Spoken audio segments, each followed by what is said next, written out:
প্রিয় বন্ধুরা, ম্যাজিস্ট্রেসি ক্ষমতা পেল বাংলাদেশ সেনাবাহিনী। চলুন জেনে আসা যাক ম্যাজিস্ট্রেসি ক্ষমতা পেয়ে বাংলাদেশ সেনাবাহিনী কি ক্ষমতা প্রয়োগ করতে পারবে। ধারা নাম্বার ৬৪, ম্যাজিস্ট্রেটের উপস্থিতিতে অপরাধ সংগঠনকারী ব্যক্তিকে গ্রেপ্তার করা বা গ্রেপ্তারের নির্দেশ দেওয়া এবং হেফাজতে রাখার ক্ষমতা। ধারা নাম্বার ৬৫, গ্রেপ্তার করার ক্ষমতা বা তার উপস্থিতিতে গ্রেপ্তারের নির্দেশনা যার জন্য তিনি গ্রেপ্তারি পরোয়ানা জারি করতে পারেন। ধারা নাম্বার ৮৩ ও ৮৪, ওয়ারেন্ট অনুমোদন করার ক্ষমতা বা ওয়ারেন্টের অধীনে গ্রেপ্তার হওয়া অভিযুক্ত ব্যক্তিকে অপসারণের আদেশ দেওয়ার ক্ষমতা।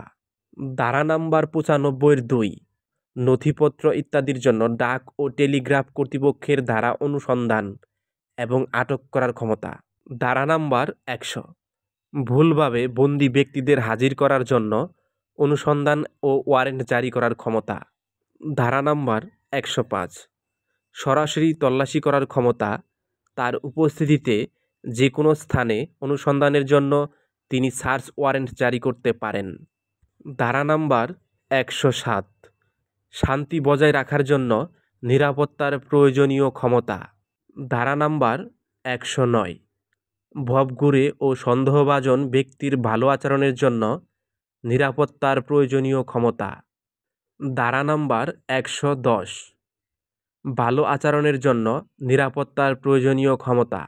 ধারা নাম্বার ১২৬, জামিনের নিষ্পত্তি করার ক্ষমতা।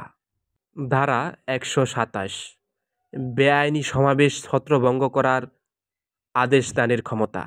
ধারা ১২৮, বেআইনি সমাবেশ ছত্রভঙ্গ করার জন্য বেসামরিক শক্তি ব্যবহার করার ক্ষমতা। ধারা নাম্বার ১৩০, বেআইনি সমাবেশ ছত্রভঙ্গ করার জন্য সামরিক শক্তি ব্যবহার করার ক্ষমতা। ধারা ১৩৩, স্থানীয় উপদ্রবে ক্ষেত্র বিশেষে ব্যবস্থা হিসেবে আদেশ জারি করার ক্ষমতা।